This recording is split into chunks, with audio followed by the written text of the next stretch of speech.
you're a very renowned historian, especially on the American slave trade. So I was very interested in the 5 books that you've written centered around that topic.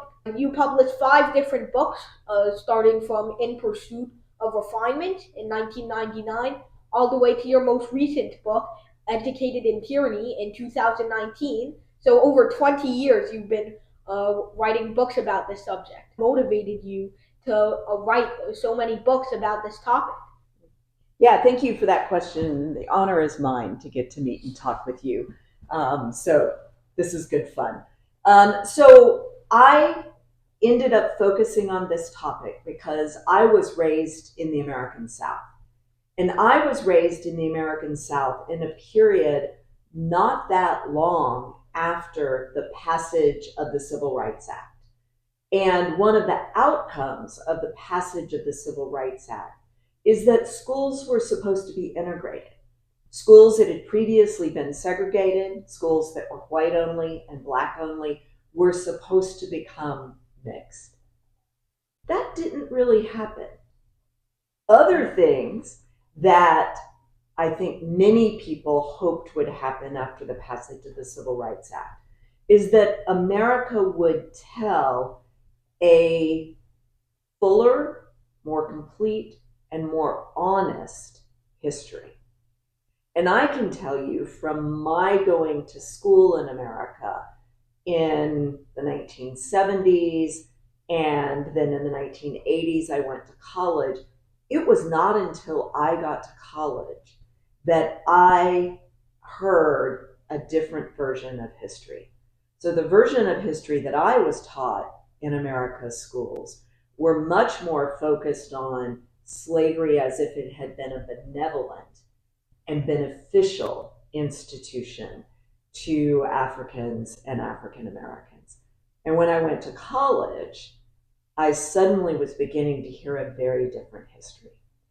And thus, when I began my graduate work, it was clear to me that there was so much work that needed to be done in that place.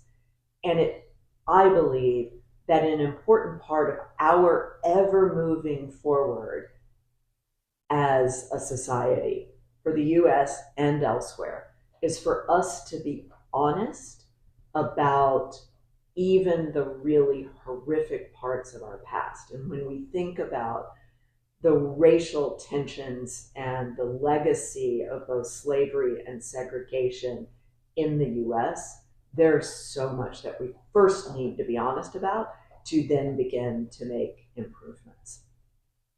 Yes, of course. Revisionism in terms of slavery is definitely something that should be avoided at all costs. Rewriting history so that it favors us, even if wasn't actually true, is definitely not the way to do things. History is meant so that we can learn from it and better ourselves as a society. So trying to cover it up and pretend that we're already perfect completely defeats our purpose. Thank you so much for writing these 5 books. I'm sure it's inspired me, but I'm sure it's also inspired thousands of other people who originally did not know that much about the slave trade or were ignorant about it to start going in and doing more research to realize how large its true scale was. I want to cover your first book, written in 1999, about In Pursuit of Refinement. So that was about South Carolina near the turn of the 18th century. And I wanted to know, South Carolina, as you mentioned, had a very strong connection to European culture, one that's unlike a lot of other cities in the U.S. So I want to know, what do you think was the main driver of that connection with European culture? Yeah, so great question.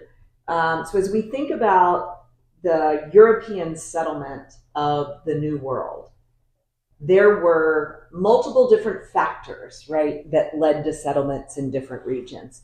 And so if we contrast New England settlement, which was predominantly people coming here in part for religious reasons. They wanted to be able to practice their religion as they wished to practice it, and that was often distinct from what was happening in England at the time. South Carolina actually follows a settlement pattern that's more similar to what was happening in other islands of the Caribbean, where the predominant motivation was for people to be running plantations that were going to earn them a lot of money. That's a very different reason for settling.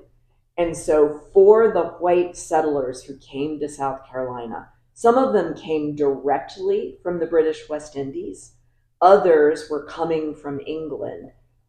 Many, not all, but certainly many were there in order to establish large plantations to be run and labored on by hundreds of African slaves, to then make them a lot of money. And they continued to think of themselves more as English colonists than they did, as South Carolinians. This is all before the establishment of the United States of America. And even if you go back to that history and you begin to look at the discussions that were had about the Declaration of Independence and then into the framing of the Constitution, there's real tension between the North and the South, and the greatest tension is with those South Carolinians because they just had an entirely different set of motivations at play. Many of them continued to be educated in England. They went back to England. They had portraits made. They had furniture made. They spent years sometimes living there and traveling throughout the rest of Europe. For them, South Carolina was very much a source of wealth. I see. So South Carolina was more a bastion for people from England or Britain who didn't want to establish a new identity because of their different sect of the main religion, Christianity, at that time, but rather because they wanted to own these large plantations. So they didn't want to create a new identity for themselves, as in what happened in the Northeast, but rather they wanted to just spread their influence. And they would frequently commute back to England and basically just treat South Carolina as like a part of England in the New World. Right. And so what that book links to a museum exhibition. So, this is common for people who work on things that are about objects, paintings, furniture, decorative arts. And it is really amazing the amount of art and other fine objects that the South Carolinians brought into Charleston that is directly from England and elsewhere in Europe. And that is different and distinct from what was happening in New England, for example. And the people who settled New England, many of them were Protestant, but they weren't Church of England, which was the only sort of real religion easily practiced in England at the time they left. So most of them were Calvinist Protestants. They were Puritans, Congregationalists.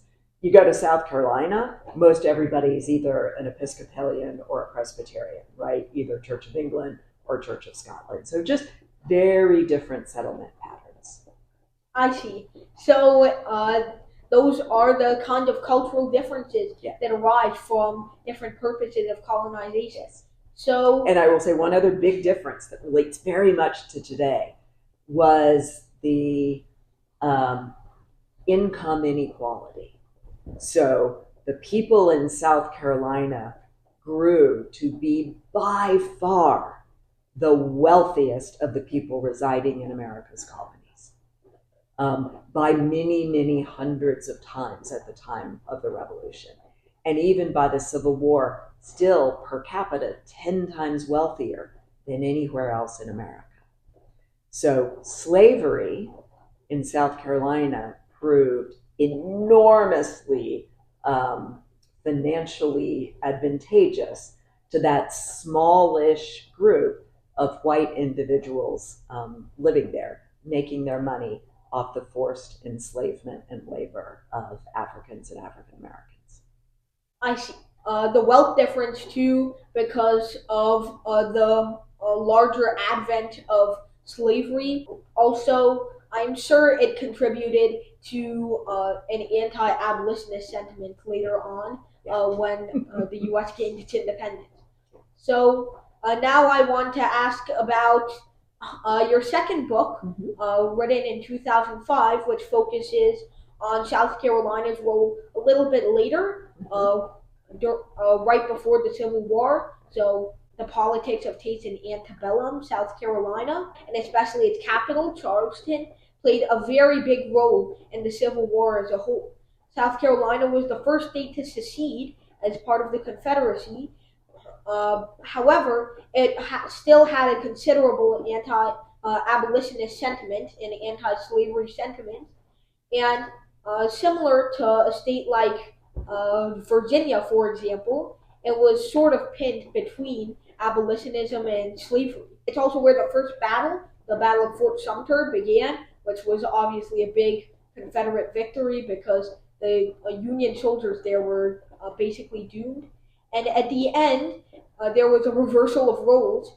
The final battle took place once again at Fort Sumter, and that was the last time the Union flag was raised during the Civil War. North Carolina, and especially Charleston, played a very big role in the Civil War. How do you think that role affects South Carolina's history nowadays, and how does it affect the nation's history as a whole? Yeah, what great questions. So you so rightly point out, like Charleston's at the epicenter of all of this, right? Not only the place where the Civil War broke out, but the city and the state out of which much of the pro-slavery rhetoric of the 1850s had emerged. Like a number of the big thinkers in that space were either Charlestonian or South Carolinian.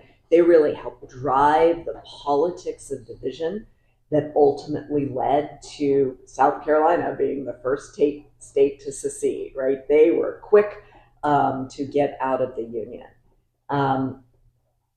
After the war, South Carolina and Charleston were, in many ways, devastated. They were devastated economically.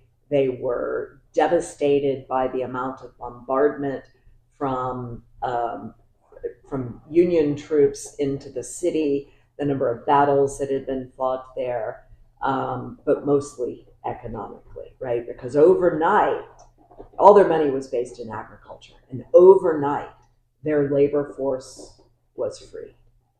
And rice, which was the main crop for South Carolina in the area of Charleston, what they call the Low Country, all the land close to the shore, rice cultivation diminishes significantly and is gone by about the 19 teens.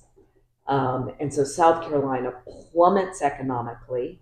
They are, along with Virginia, the main sort of sources of the writing of what we often call the lost cause, which is part of that revisionism that changed how we talked about slavery and how we talked about the reasons why the Civil War was fought. In my childhood, I was always taught that the Civil War was fought about states' rights.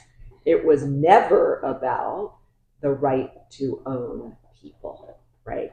And that's really what the war was fought over, was over slavery. South Carolina continued to fly the flag of the Confederacy over the South Carolina State House until, I don't remember what the year was, but it's like 1990 something. And then they move it just off to the side on the Capitol grounds. And it was not until, what's the year, 2016 maybe, when there is a white supremacist who walks into an African American church in Charleston and kills, I think it's either 9 or 11 church members. It was a really famous sort of, mass murder for white supremacist reasons. And it was after that that the then governor of South Carolina, Nikki Haley, finally removed the Confederate flag from the South Carolina Capitol grounds. So that's about 150 years after the war. So when you think about that legacy as having been the state that sort of led us to the Civil War, where the Civil War started, that continued to sort of, promulgate racial division until that, one could argue they still are, but symbolically, as long as that flag was on their Capitol grounds. It speaks a lot to the powerful legacy of the American Civil War, America's original sin in enslaving Africans, and the racial discord that we still have today because of the number of people who retain prejudices against African Americans and the considerably more difficult time that many African Americans have accessing great education, accessing opportunities that would allow them to live up to their potential. I honestly don't know what to think about that, especially South Carolina. So long after the Civil War, after Reconstruction, after every other state in the United States seemed to get along well, although obviously everywhere there is definitely still a little stain that persists. But at least in name and mostly de facto, there was basically no racial division. South Carolina still proudly flew that flag until very recently. So amazing, isn't it? Yeah, it's hard to think about. Yeah. So I wanted to skip around a little to your fourth book because it's the one that I guess hit me the hardest or inspired me the most. Mm-hmm. I'm kind of an art fan, well, not anymore, but still, art has been a very pivotal way for me to express what I'm feeling because I think you can tell I'm not the best with my words. So art is definitely the way where I can express my sentiments the most. And in Slaves Waiting for Sale, which was your fourth book, written in, I believe, 2013, you discussed how the slave trade was represented through art, specifically through one British artist named I think his first name was Eyre Crow. Yeah. So in England they pronounce it Eyre. So Eyre Crow. So Eyre Crow. Sorry. No, that's good. Yeah. I thought it was pronounced differently, like Ireland. But yeah, so Eyre Crow's paintings, when he looked at the slave trade, he looked at the slaves waiting for sale and was horrified at the tension building up. That really struck me a lot. And I just want to ask this biggest question first, get it out of the way. So, slaves waiting for sale, as it says in the name, is about slaves at a European port city waiting to be shipped off to the Americas. So, given that it isn't directly depicting the violence they will endure on the fields or the horrific capture from their native homes, what about it is so builds tension and inspires empathy for the slaves depicted? Yeah, so thank you. Great question. First, interestingly enough, it is not a painting of the African slave trade.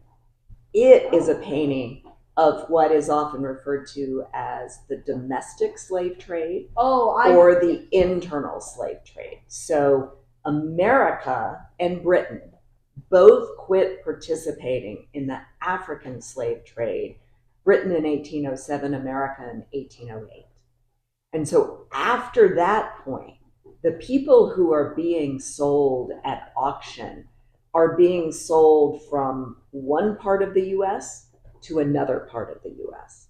And what was most commonly happening is the more northern states that still had slavery, Virginia, Maryland, North Carolina, had more humans living in enslavement than they actually had work for. And so they would sell people from Virginia. We'll just use Virginia as an example because that painting was set in Richmond, Virginia. They would sell people from Richmond to New Orleans because that was exactly the same time that cotton was booming as a commodity crop. And so those states needed more laborers. And so Crow was at an auction in Richmond, Virginia. And he was there, like he saw it. And that's one of the things that's so amazing about that picture, because very few visual artists had ever actually seen this moment. And so other artists who painted auctions were just conjuring it in their imagination from what they read in written descriptions. I think part of what was seen as so pivotal about Crow's work is that he moved away from that more expected depiction of somebody on the auction block and the kind of going, gone of a sale, that kind of theatrical moment. And he instead showed a group of people, mostly women, children, and then one man on the side, who are at that moment of not knowing what their fate is going to be. They don't know to whom they're going to be sold, and they therefore don't know how far away from their families that they will be sent. Yes, of course. So I don't remember his name, but I read an account of a former slave who was trying to appeal to Europeans to stop the slave trade around the end of the 1700s. He was talking about the horror he had. He was actually first in the domestic slave trade in Africa. He was being kidnapped from his home by Africans who were sending him to the more elite tribal leaders. But they treated him kind of like family. But then they had to receive some money, so they sold him off to Europeans.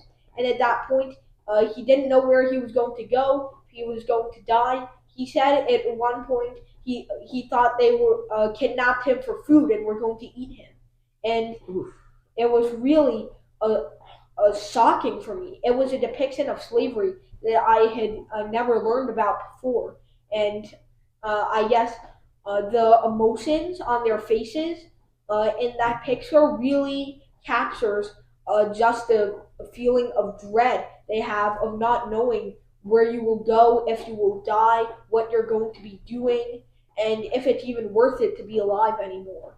So that moment of contemplation they're having, especially the children and women and that guy at the side, they're all thinking, "Oh, what am I going to do here? Will I have any worth as a human anymore? Will I ever see the people that I know and love again?" Yeah.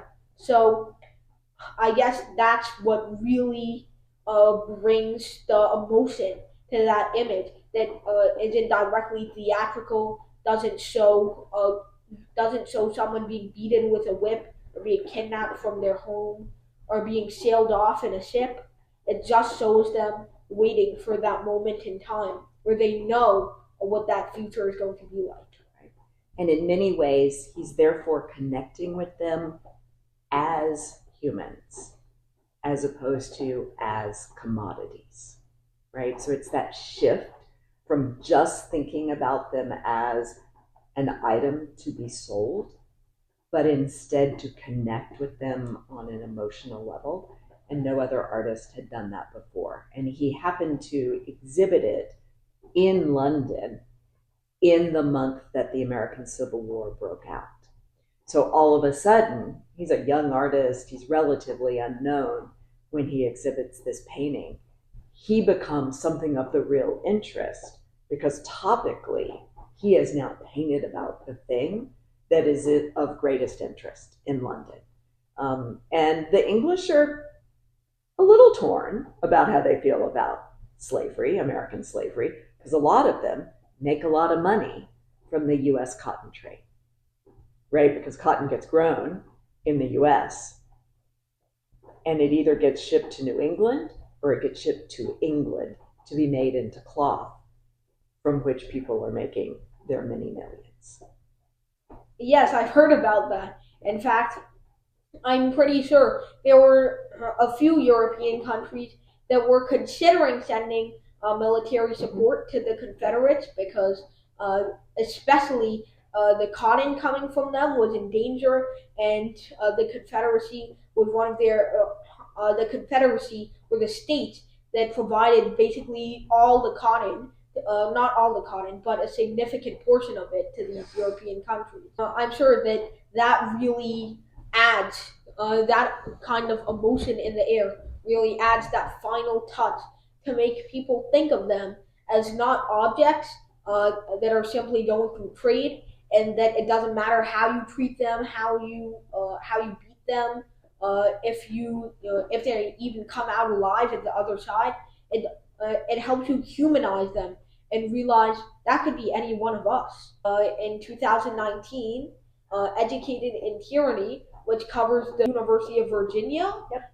that was established by President Jefferson. President Jefferson himself was not the biggest fan of slavery, but he had to. He didn't want to prohibit it anyway, at the behest of all of the other delegates at the Constitutional Convention were really fans of slavery because they had hundreds of slaves themselves. And so Jefferson really just came to appease them. He had a few dozen slaves himself and did some unsavory things with them. But what you covered in that book was how, despite the University of Virginia was meant to provide equal education to everyone, to decrease the inequality in the world, it was built on inequality itself, as the construction of its halls involved slave labor. So I want to know, how do you overcome dilemmas such as that, where and how can you acknowledge your history while still doing it in a way that promotes understanding of everyone? Yeah, so the University of Virginia is an institution I know well. It's where I attended as an undergraduate. I then was on the faculty there for about 20 years. So I used to teach courses in which I would lecture one day out of, a full semester class, talking about this history of enslavement at UVA. And it was one that I knew in broad strokes, but not in great detail. And it was my students who encouraged me to start a large project so that we could read through all of the university's archives in order to find out all that we could possibly know about slavery. And so now, more than a decade later, there are still students who are working on university archives, letters and diaries from faculty and students. Everything gets transcribed and XML tagged and put into a large search engine, all of which you can search on your own, right? So it was meant to be a public history project, and it was out of that we told the history of slavery at UVA. Jefferson is such a pivotal figure in both U.S. history and world history, right? I mean, it is what ultimately becomes the United States Declaration of Independence that argues in many ways for the rights of man, for, as he says in words, all men are created equal. But of course, in America, that was not a true statement, right? Not all men were equal, and obviously women were not equal either. And yet, those are ideals that America still strives for today. It is not an ideal that I believe we have ever achieved. And it's not clear to me that we will, certainly anytime, maybe during my lifetime. Maybe we'll do better during yours. Um, so he was a man who, on one level, believed in equality. In the 18th century, the most pointed element of that is not believing that monarchs, kings, and queens are divinely different from anybody else, right? That they are chosen by God to be King of France or King of England. That was a radical concept at the time. And America saying, we will not have monarchy and we will elect our leaders and nobody is born into it, that was all pretty radical at the time. You rightly say that Jefferson's kind of torn on the topic of slavery. As a younger man, in a number of instances, most particularly in the Declaration, in a number of things he wrote, he seemed to be moving in the direction of arguing for the abolition of slavery. But later in his life, that all kind of goes away. And he stops arguing for abolition. And many historians have spilled volumes and volumes trying to figure out exactly what Jefferson feels about slavery. The project of his old age was the creation of the University of Virginia, which he both writes about doing to try to ensure the continuance of democracy, but he also writes about it as being appropriate for Southern sons so that they do not have to be educated in the North with people who are against us in principle. And that whole notion of being against us in principle refers to slavery. So he builds an institution where he uses enslaved labor not only to build the institution, but then to run the institution, right? Who prepares the food for the faculty and students, who cleans the classrooms, who chops the wood for the fireplaces, like all of that was always intended to be done by enslaved labor. And he designs the buildings of the university. He was an architect, both to be a classroom aesthetically. He's teaching people about Greek and Roman design and architecture. But he also designs the university to have space for the enslaved to live and work and to be separated from the faculty and students. So everything that he designed about UVA is both about, let's make sure that bright students from Virginia, no matter their wealth, who are men, white men, can be educated. But let's also keep the sons of Virginia in Virginia. And all of this is going to be run by enslaved people. So UVA is this enormously complicated history that is both about ideals we are still striving for, but also being built on the most horrific inequality and on the back of enforced labor. Of course. So the University of Virginia was really only trying to rectify economic inequality. They really were advocating against some sort of equality through race or gender, etc. They're trying to spread ideals of slavery, trying to make it a social norm, so that when people finally are destined to come up to the North, they see abolitionism as a gross new concept that should not be treated as serious by the rest of the civilized world. So it's basically sort of meant to indoctrinate them into thinking that slavery is just something that happens. It's just another kind of trade. And those are the main ideas of all your 5 books.